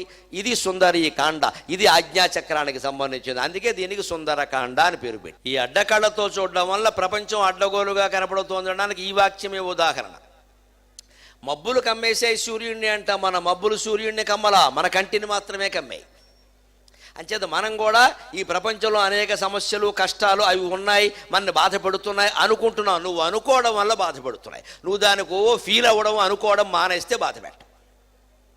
ఏదైనా పట్టించుకుంటే జీవితాంతం పట్టించుకోవడమే, వదిలేస్తే ఎప్పుడైనా వదిలేయడమే అభ్యంతరం వల్ల. అంచేత ఒక వయస్సు వచ్చాక కొన్ని పనులు, కొన్ని బాధ్యతలు, కొన్ని బరువులు వదిలేయగలగాలి. కొడుకుని, కోడల్ని, లేదా కూతుర్ని, అల్లుడిని మీరు చూసుకోండి, ఏదైనా అవసరమైతే మమ్మల్ని అడగండి అని చెప్పాలి తప్ప, ఏమిటో ఈ మధ్య మన పట్టించుకోవట్లేదు. 70 ఏళ్ళు వచ్చిన ఈ అత్తగారి ఈ మూలగడం మాందు. ఎందుకంటే ఇవిడికి పెత్తనం పోవడం ఇష్టం లేదు. ఇంకా సుందరకాండ ఎందుకు పని లేక, అప్పుడు ఖచ్చితంగా కోడలతో గొడవ వస్తుంది. వాళ్ళు తరం వాళ్ళకి ఏదో ఓ పద్ధతి ఉంటుంది, ఈ అత్తగారికి ఓ పద్ధతి ఉంటుంది, ఆవిడికి ఈవిడికి పడదు. అందుకే ఇవాళ యువతరం గొప్పవాళ్ళు అయ్యారు. అసలు అత్త మామ ఉండొద్దని చెప్పి వస్తున్నారు, గొడవలేదు ఇంకా. కానీ ఇదివరకు ఉన్నారండి, 4గురున్నా, 5గురున్నా, 6గురున్నా, ఉమ్మడి కుటుంబాలన్నీ ఉన్నాయండి. ఇక్కడ కూర్చున్న పెద్దల్లో ఉమ్మడి కుటుంబాల్లో ఇంకా ఉంటున్న వాళ్ళు ఉన్నారండి. ఎలా ఉండగలుగుతున్నారండి? అహం మర్చిపోతే ఉండగలమమ్మా, అహంకారం ఉంటే ఉండలేం ఖచ్చితంగా. ఆ అహం మర్చిపోవడం మీదే జీవితం అంతా ఉంది. మనకి ఎందుకు కష్టాలు వస్తున్నాయి, దుఃఖాలు వస్తున్నాయంటే దేవుడు కారణం కాదు, మన అహంకారం కారణం. దానికి సుందరకాండ చెబుతున్న సమాధానం, సూర్యుడిని మబ్బులు కమ్మలేనట్టే మిత్రమా, నీలో వెలుగుతున్న ఆత్మజ్ఞానాన్ని కూడా దుఃఖాలు, కష్టాలు కమ్మలేవు. కమ్మేయని నువ్వు అనుకుంటున్నావు అంతే. అక్కడ వదిలేయి, దాని గురించి ఆలోచించడం మానేయి, నీ పని ఏదో నువ్వు చేసుకో. అలా మైనాకుడు వచ్చి పైకొచ్చి హనుమంతుడితో అన్నాడు, హనుమాన్, మీ నాన్నగారు నాకు చాలా ఉపకారం చేశారయ్యా, అందుకని నేను నీకు తిరిగి ఉపకారం చేద్దాం అనుకుంటున్నా. అంత దూరం వెడుతున్నావు, ఎగురుతున్నావు, కాస్త ఒక్కసారి ఆగవయ్యా ఇక్కడ అన్నాడు. అంటే హనుమంతుడు అన్నాడు, వెంట ఆగచ్చండి, కాగి విశ్రాంతి తీసుకోవచ్చు. ఆయన చెప్పినట్టే జామకాయలు, కోతులకు పళ్ళు ఇష్టమేగా, శుభ్రంగా మంచి మాదీఫల రసాయనం అన్నీ పుచ్చుకోవచ్చు, ఆయనతో కూర్చొని హాయిగా చర్చ చేసుకోవచ్చు. ఇదే సాత్విక ఆటంకం. మర్యాదగా మన పని ఆపే ప్రయత్నం చేస్తారు కొంతమంది. వాళ్ళు మన స్నేహితులే, మన బంధుమిత్రులే, గౌరవమే, ఆపేస్తారు. ఈ అతి గౌరవాలు, మర్యాదలు మనని కొంప ముంచేస్తాయి. ఎలాగో తెలుసా? మర్యాదగా ఆపడం అంటే, ఓ 5 లక్షల మన దగ్గర డబ్బులు ఉన్నాయి, బ్యాంకులో వేయాలనుకున్నాం, ఓ బ్యాగ్లో పెట్టుకున్నాం, బయలుదేరాం, వెంటనే వెళ్ళి బ్యాంకులో వేసేయాలి, తర్వాతే మిగిలిన పనులు చూసుకోవాలి. కానీ మన వాళ్ళు బండి వేసుకు బయలుదేరతాడు, దారిలో ఫ్రెండ్ దొరుకుతాడు, వీడు బండి వాడు ఫ్రెండ్, ఓయ్ చాలా కాలం అయిందిరా నిన్ను కలిసి, ఎంత దాదా టీ తాగుతుందా అంటాడు. ఈ పక్కన పానీపూరి బాగుంటుందా, మనం కాలేజీ రోజుల్లో పానీపూరి తిన్నాం, మళ్ళీ తినలా, నువ్వు వచ్చావు అంటాడు. వీడు కూడా ఆ మైకంలో పడిపోతాడు. 5 లక్షల బ్యాగ్ ఉంది వీడి దగ్గర, అది పట్టించుకోడు. పానీపూరి బండి దగ్గరికి ఎడతాడు, ఈ బ్యాగ్ ఆ బండి మీద పెడతాడు, 4 పానీ 4 పూరి తింటాడు. తర్వాత పానీపూరిలో ఉంటాయి, ఈ బ్యాగ్ ఉండదు. ఇక్కడ ఎవడో పట్టుకుపోతాడు. అన్ని లక్షల రూపాయలు డబ్బు నీ దగ్గర పెట్టుకుని టీ కొట్టు దగ్గర, పానీపూరి దగ్గర ఆగితే అలాగే. కానీ ఆ ఫ్రెండ్ని అనడానికి వీల్లేదు, సత్వగుణం అని మంచివాడే, సరదాగా ఆపాడు, నీ మీద ప్రేమతో ఆపాడు. అతను నువ్వు డబ్బు పట్టి కడుతున్నావు అన్న విషయం అతనికి తెలియదు. మామూలుగా అన్నాడు. మనమే ఏం చెప్పాలి, నేను ముఖ్యమైన పని మీద పెడుతున్నాను, ఇప్పుడే వస్తాను కదా, నువ్వు ఇక్కడే ఉండు అని వెళ్ళిపోయి బ్యాంక్ వెళ్ళి ఆ 5 లక్షలు వేసేసి అప్పుడు వచ్చి పానీపూరి కాకపోతే మొత్తం గంగా యమున కలిపి తాగు, ఎవడొద్దు అన్నాడు. మళ్ళీ అలాగే చెప్పాలి, ముఖ్యమైన పని. కొంతమంది తెలివి తక్కువ వాళ్ళు ఏం చేస్తారు, 5 లక్షలు ఉన్నాయరా బాబు, మా నాన్నకు అసలే కోపం ఎక్కువ అని అంటాడు. ఈ అరుపు ఫ్రెండ్ వినడు, పక్కవాడు ఎవడో వింటాడు. 5 లక్షలు ఉన్నాయని నేను ఎవడు చెప్పమన్నాడు?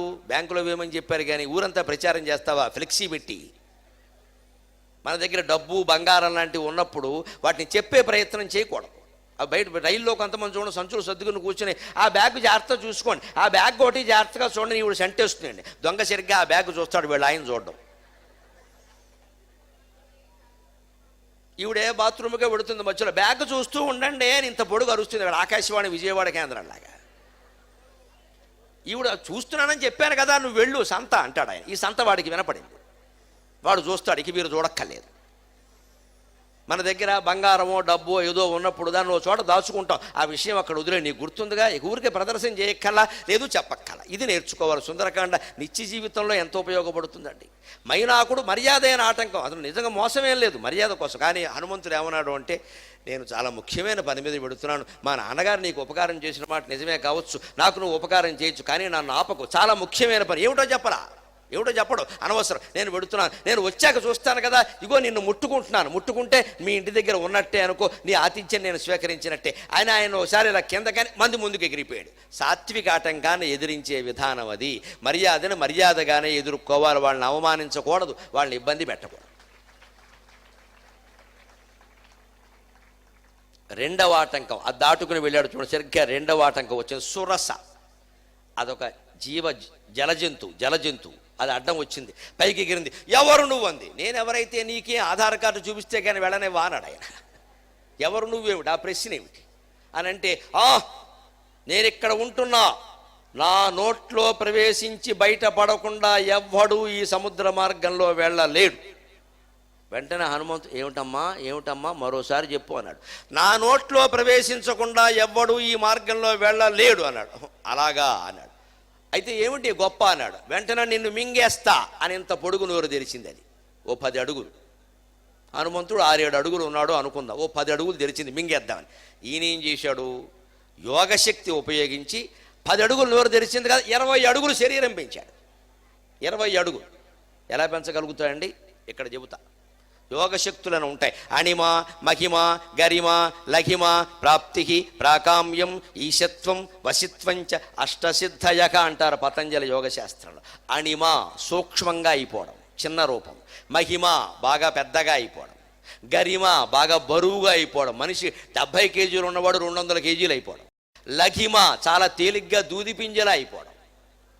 ప్రాప్తికి దూరాన్నున్న వస్తువుని ఇక్కడికి తెప్పించగలగడం. దూరాన్నున్న వస్తువును తెప్పించడం, వస్తువును సృష్టించడం కాదు, అది వేరే.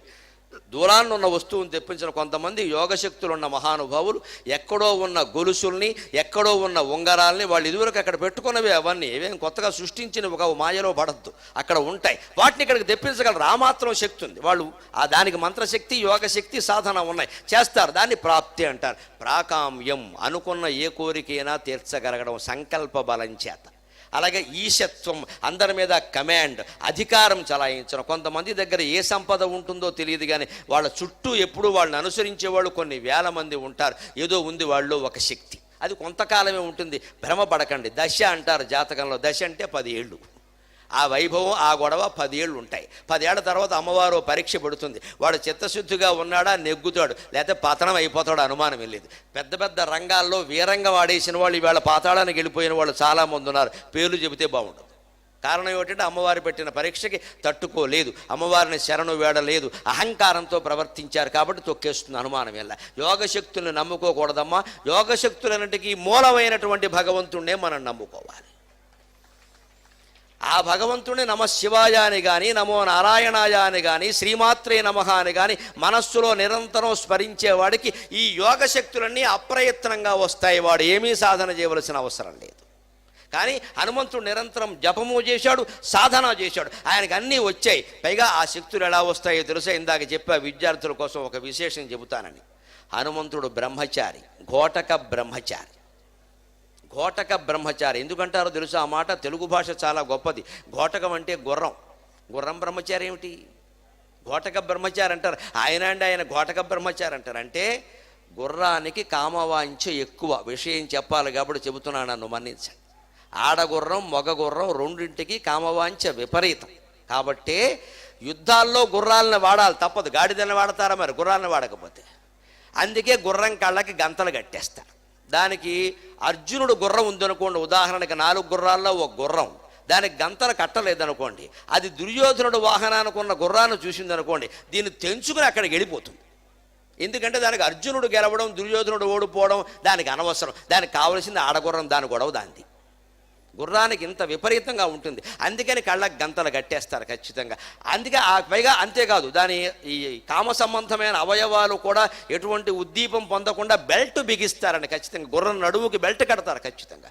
ఏది ఆ వాంఛ లేకుండా ఉంటే తప్ప అది యుద్ధానికి పనికిరాదు. అందుకే ఆడగుర్రం మగ్గుర్రం కనపడకుండా కళ్ళకు గంతలు కడతారు, ఆ పైన అవయవాలు ఉండే చోట బిగించి పారేస్తారు ఖచ్చితంగా. ఇక దానికి ఆ ధ్యాస లేకుండా యుద్ధం చేస్తుంది. లేకపోతే ఈ ధ్యాసలో పడిందంటే పాండవులు గెలిస్తే దానికి, కౌరవులు గెలిస్తే దానికి, ధర్మం గెలిస్తే దానికి, భగవద్గీత లాంగుపల్లి రికార్డు ఘంటసాల పాడుకుంటే దానికి, ఎవడు వింటే దానికి అనవసరం. దాని గొడవ దాన్ని.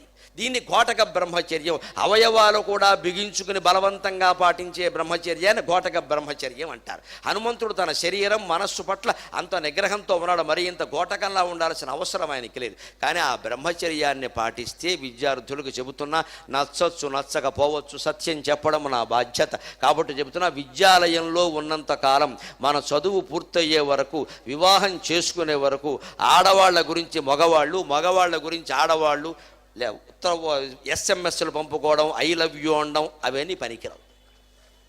గర్ల్ ఫ్రెండ్ అనడం, ఐ లవ్ యూ అనడం, మోజ్ అనడం, ఆ అమ్మాయి కనపడింది అనడం, ఫిగర్ అనడం, ఫిగర్ను చూడగానే షుగర్ అనడం పనికే. గమనించండి ఒక గంభీరమైన విషయం, విద్యా వ్యవస్థలో మనం ఉన్నంతకాలం బ్రహ్మచారులుగానే ఉండాలి. కాబట్టే సరస్వతీదేవి చిత్రపటాన్ని మీరు చూడండి, హిందువుల విగ్రహారాధన ఎంత గొప్పదో అర్థమవుతుంది. అవి కేవలం కల్పించిన బొమ్మలు కావమ్మా, చాలా గొప్ప విశేషాలు ఉన్నాయి మన దేవతా విగ్రహాలకు సంబంధించి. వివరంగా చెప్పడానికి సమయం కాదు, కానీ ఒక్క మాట చెబుతాను, విద్యాలయం కాబట్టి. సరస్వతీదేవి దగ్గర నెమలి ఉంటుందండి ఖచ్చితంగా. నెమలి ఎందుకండి? హంస ఆవిడ వాహనం, వీణ ఉంది, నెమలి ఎందుకు? నెమలి జీవితాంతం బ్రహ్మచర్యమే. ఆడమొగలి మగ నెమలి కలవు, సంపర్కం లేకుండానే నెమలికి సంతానం కలుగుతుంది. మగ నెమలి పురివిప్పు నాట్యం ఆడుతుంది, అప్పుడు దాని కళ్ళల్లోంచి కొన్ని రకాల ద్రవాలు స్రవిస్తాయి. ఆడనెమలి దగ్గరకు వచ్చి ముక్కు పెట్టి ఆ ద్రవాన్ని వాసన చూస్తుంది, అంతే గర్భం ధరిస్తుంది. స్త్రీ పురుష సంపర్కం లేకుండా కేవలం బ్రహ్మచర్యం ద్వారానే సంతానాన్ని కనడానికి నెమలి ప్రతీక. విద్యా వ్యవస్థలో ఉన్నంతకాలం మనం బ్రహ్మచర్యాన్ని పాటించాల్సిందే. అందుకే సరస్వతీదేవి పక్కన నెమలి ఉంటుంది ఖచ్చితంగా. ఇది హిందూ విగ్రహారాధన రహస్యం. అంతేకాదు, శ్రీకృష్ణుడు తన శిరస్సు మీద నెమలి పింఛం ధరిస్తాడు. ఇంకేం లేవా?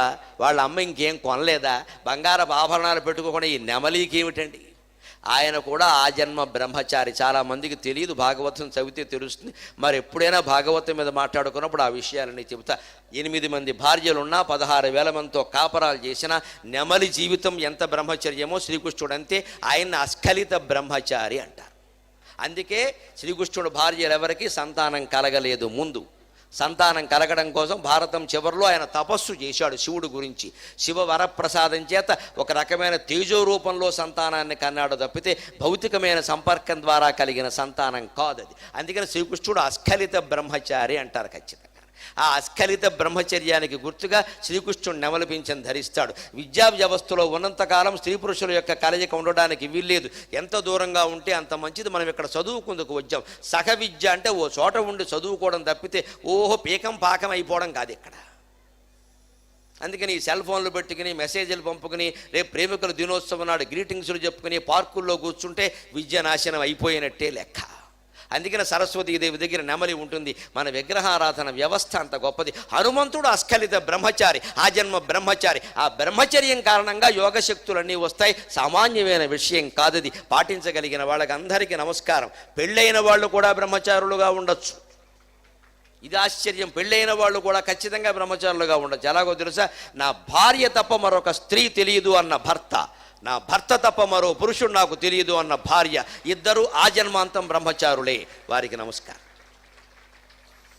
ఇది సంప్రదాయం, ఇది శాస్త్రం. పెళ్ళైతే దోషమేం లేదు. నా భార్య తప్ప మరో స్త్రీ నాకు తెలియదు, నా భర్త తప్ప మరో మనిషితో నాకు సంబంధం లేదు అనగలిగిన స్త్రీ పురుషులు ఆజన్మ బ్రహ్మచర్యం పాటిస్తున్నట్టే లెక్క. ఒక బ్రహ్మచారికి ఉండేటువంటి శక్తులన్నీ వారికి వస్తాయి ఖచ్చితంగా.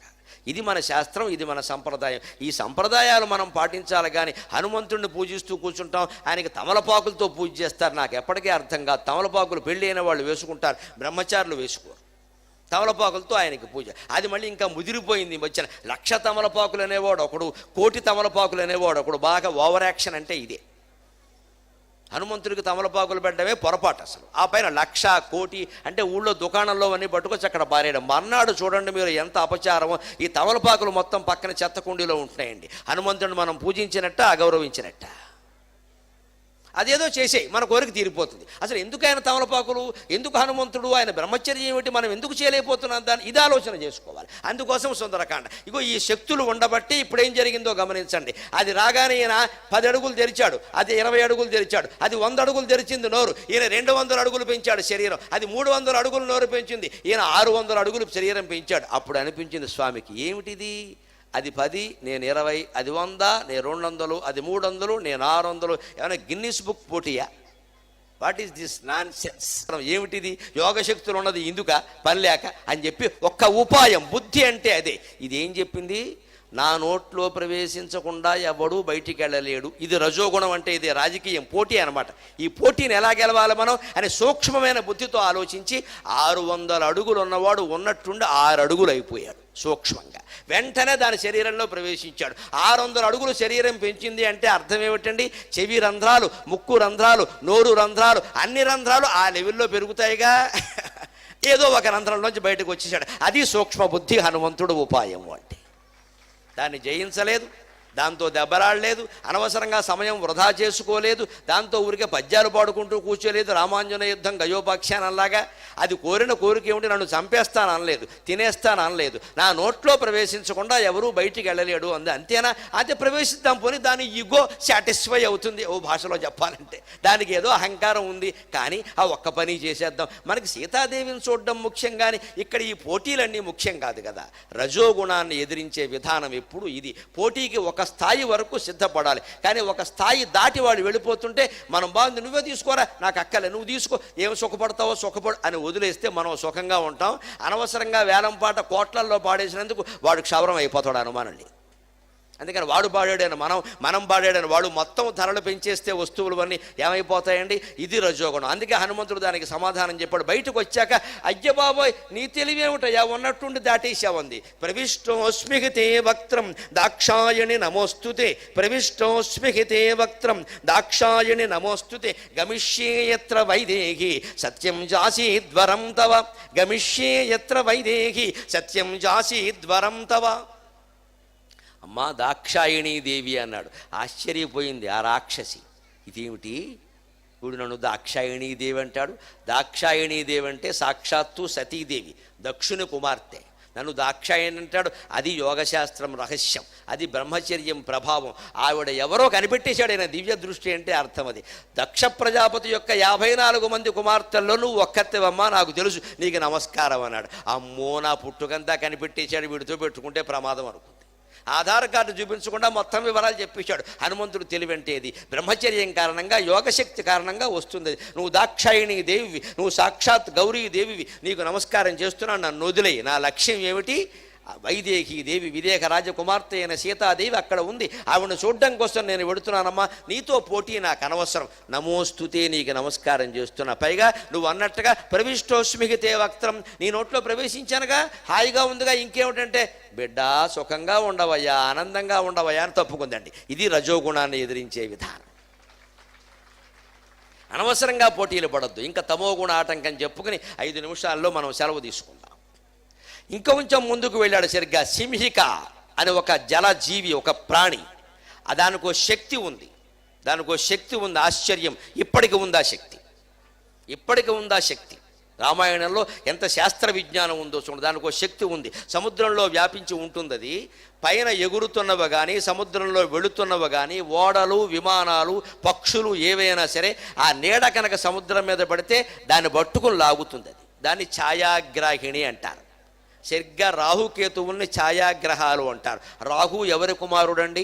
నవగ్రహ స్తోత్రంలో ఉంటుంది, సింహికా గర్భ సంభూతం అని ఉంటుంది. సింహిక కొడుకు.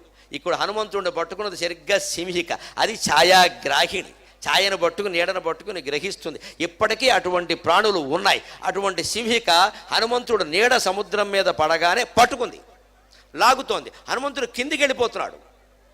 చూశాడు ఏమిటి, నేను పైకెడుతుంటే కిందికి లాగేస్తున్నారు ఎవరో అని చూశాడు. ఓ ఇది ఏదో ఉంది ఇక్కడ, ఇది మూడో ఆటంకం అన్నమాట. సరే, ఇక ఇది సాత్విక ఆటంకం కాదు, రాజసాటంకం కాదు, తమోగుణ ఆటంకం. తామసాటంకాన్ని ఏం చేయాలి, ఒక్క గుద్దు లేపేయాలి. దీంతో చర్చలు డిస్కషన్ పెట్టకూడదు.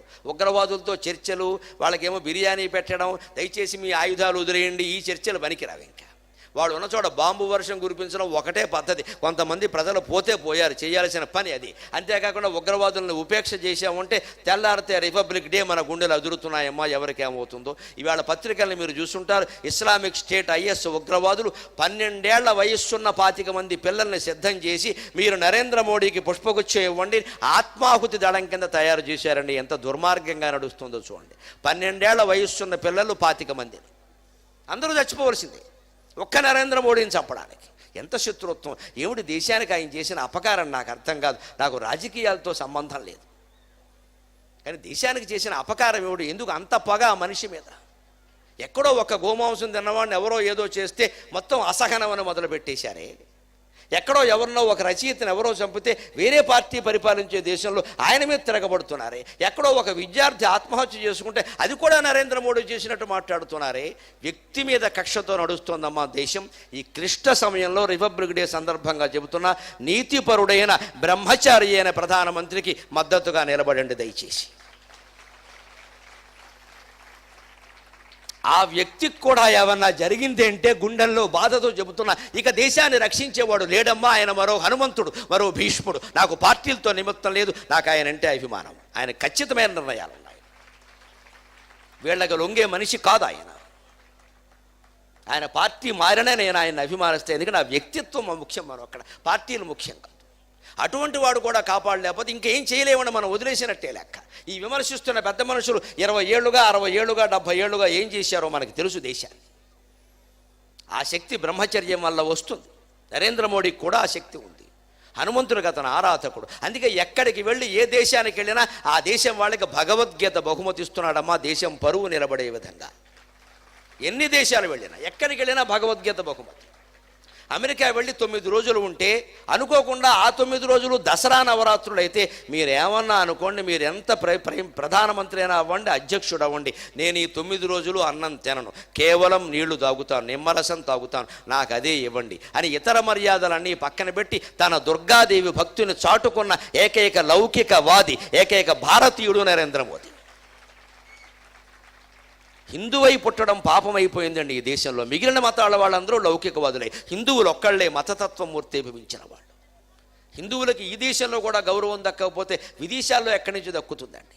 రామాయణం చదివినవాడు, సుందరకాండ చదివినవాడు, హనుమంతుడిని ప్రేరణగా తీసుకున్నవాడు. కాబట్టే ఉగ్రవాదుల పట్ల ఎలా ఉండాలో అలాగే ఖచ్చితంగా చెబుతున్నాడు. నిన్న కూడా చెప్పాడు, నట్లు బోల్ట్లు బిగుస్తున్నాయి, అందుకే జరుగుతోంది, కంగారు పడకండి అన్నాడు. ఉగ్రవాదం పట్ల ఎప్పుడు ఉగ్రంగానే ప్రవర్తించాలి. అందుకే హనుమంతుడు ఒక్కసారిగా దాన్ని నీడబట్టుకు లాగుతోంది కదా. అణిమ మహిమ గరిమ ప్రాప్తి ప్రాకామ్యం ఈశత్వం వశిత్వం, దాన్ని వశం చేసుకోవాలి. జయత్యతిబలో రామో లక్ష్మణశ్చ మహాబలక రాజా జయతు సుగ్రీవో రాఘవేణాభిపాలితగా. ఎదురులేదు శ్రీరామునకు ఎదురులేదు, రామదోర్లలిత చాపరక్షితునకు లక్ష్మణునకు ఎదురులేదు, సుగ్రీవునకు వానర రాజునకు ఎదురులేదు, ఎదురులేదు శ్రీరామునకెదురు లేదు. రామాయణ కల్పవృక్షంలో 18 విశ్వనాథ మహానుభావుడు రాస్తాడు, ఎదురులేదు శ్రీరామునకు ఎదురులేదు, రామదోర్లలిత చ లక్ష్మణునకును ఎదురులేదు, రామదోర్లలిత చాప లలి రక్షితునకు వానర రాజునకు ఎదురులేదు, సుగ్రీవునకెదురులేదు, జయత్యతి బలో రామో లక్ష్మణశ్చ మహాబలక రాజా జయతు సుగ్రీవో రాఘవేణాభిపాలితగా. లక్ష్మణునికి జయం, రాముడికి జయం, మా సీతమ్మ తల్లి జయం, నన్ను పంపించిన వాత్సల్యపూరితమైన మహారాజు సుగ్రీవుడికి జయం. ఈ సింహికను ఏం చేస్తానో చూడండి అని దాని నీడ పట్టుకుని దాని శరీరాన్ని ఒక్కసారి బయటికి లాగి ఒక గుద్దితే హనుమంతుడు శక్తి దాని గుండెల్లో దిగిన ఆయన పిడికిలి వీపులోంచి బయటకు వచ్చిందమ్మా.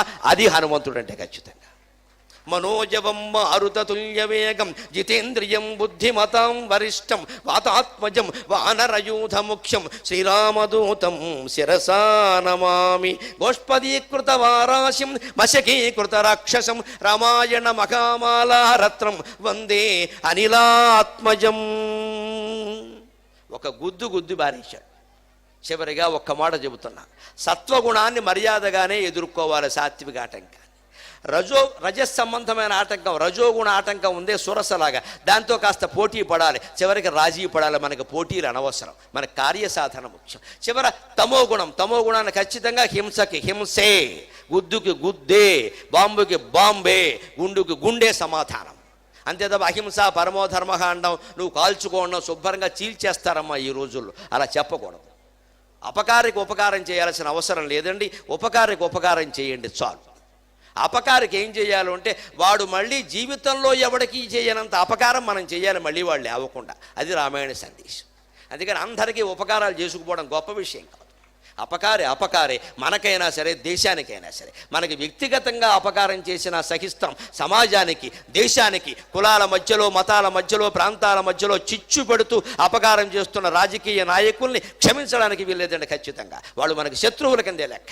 ఎవడు తన కులం గురించి మాట్లాడినా, ఎవడు తన ప్రాంతం గురించి మాట్లాడినా, ఎవడు చిచ్చుబట్టే వర్గాల ప్రయత్నం చేసినా వాడు రామాయణానికి శత్రువు, భగవంతుడికి శత్రువు. వాడిని ద్వేషించవలసిందే ఖచ్చితంగా. అన్ని కులాలు, అన్ని మతాలు, అన్ని ప్రాంతాలు సమానం అని చెప్పేదే రామాయణం. మనకు కావలసింది ధర్మం, సత్యం. ఆ ధర్మం నిలబడాలి. అందుకోసం సాత్వికాటంగానే సాత్వికంగా ఎదుర్కొన్నాడు, రజోగుణాటంగాన్ని రాజకీయంగానే ఎదుర్కొన్నాడు, తమోగుణాటంగాన్ని గుద్ది బారేశాడు మళ్ళీ లేకుండా. ఆ సింహిక చచ్చింది. దాని పిల్లలిద్దరూ బతికారు. వాళ్లే రాహువు, కేతువు. అవే ఛాయాగ్రహాలు. ఎప్పటికీ విద్యార్థులు చదువుకుంటారు, నవగ్రహాల్లో ఈ మామూలుగా ఉండేవి పోగా మిగిలినవి 2 ఛాయాగ్రహాలు కాబట్టి ఈ లెక్కలోకి రావు అంటారు. ఛాయాగ్రహం అంటే అర్థం ఏమిటంటే, రామాయణంలో ఛాయాగ్రాహిణి అన్నారు, శాస్త్రజ్ఞులు ఛాయాగ్రహం అన్నారు. ఎక్కడైనా తేడా ఉందా? కొన్ని వేల ఏళ్ల క్రితం ఈ దేశంలో కేవలం యోగశక్తి ద్వారా ఖగోళ శాస్త్రాన్ని మొత్తం ఎలా రాశారో ఆలోచింతురు కాక భారతీయ వారసత్వ సంపద ఏమిటి. అటువంటి శాస్త్ర విజ్ఞానాన్ని మళ్ళీ మనం అందుకోగలగాలి. ఇప్పుడు నేను చెప్పిన ఈ సింహిక ఉందే, ఇప్పటికీ బెర్ముడా ట్రయాంగిల్ అనే చోట ఉంది. అప్పుడప్పుడు TV9లోను, ABNలోను రహస్యం, అన్వేషణ అని చూపిస్తారు, మీరు గమనించండి. అక్కడికి వెడితే, పైన విమానం వెడితే విమానం రాడార్ కిరణాలకి అందదు.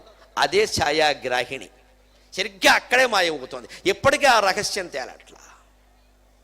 ఆ చచ్చిపోయిన సింహిక సముద్రంలో పడింది. దాని పుత్రులే రాహుకేతువులు. దాని నీడ, ఆ రాహుకేతువుల నీడ ఎప్పుడూ ఆకాశంలో పడుతూ ఉంటుంది గ్రహాల మీద. అందుకని వాటిని ఛాయాగ్రహాలు అంటారు.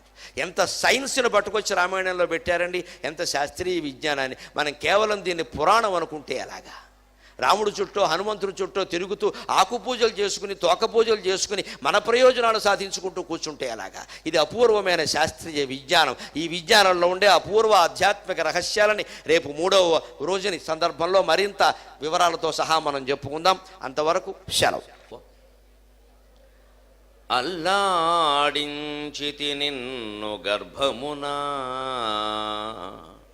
అమ్మా, అల్లాడించితి నిన్ను గర్భమునా, నేను అల్లారు ముద్దంచు నీవు ఎల్లల్లేని మమత్వ భావమున నన్ను ఇన్నేండ్లకు బెంచవే. అల్లాడించితి నిన్ను గర్భమునా, నేను అల్లారు ముద్దంచు నీవు ఎల్లల్లేని మమత్వ భావమున నన్ను ఇన్నేండ్లకు బెంచవే. అల్లా జీససురామ రూపములు, అల్లా జీససురామ రూపములు నీ ఆత్మస్వరూపములో తల్లి. అల్లా జీససురామ రూపములు నీ ఆత్మస్వరూపములో తల్లి. నీ దయ తెలుగు పద్యములకు తాత్పర్యమయ్యొప్పెడిన్ తల్లి. నీ దయ తెలుగు పద్యములకు తాత్పర్యమయ్యొప్పెడిన్.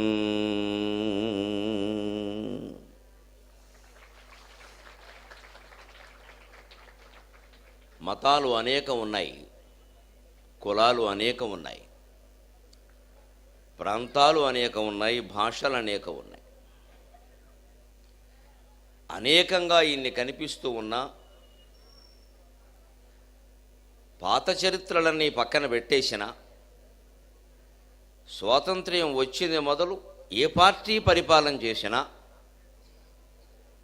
సుమారుగా 70 ఏళ్లుగా భారతదేశంలో ఒక్క ముక్క కూడా విడిపోకుండా, ఒక్కరోజు కూడా సైనిక పాలన లేకుండా పూర్తి ప్రజాస్వామ్య పాలనే జరిగినందుకు మన ప్రజాస్వామ్య వ్యవస్థకి గణతంత్ర దినోత్సవం నాడు మనం చేయెత్తి నమస్కారం చేయాలి.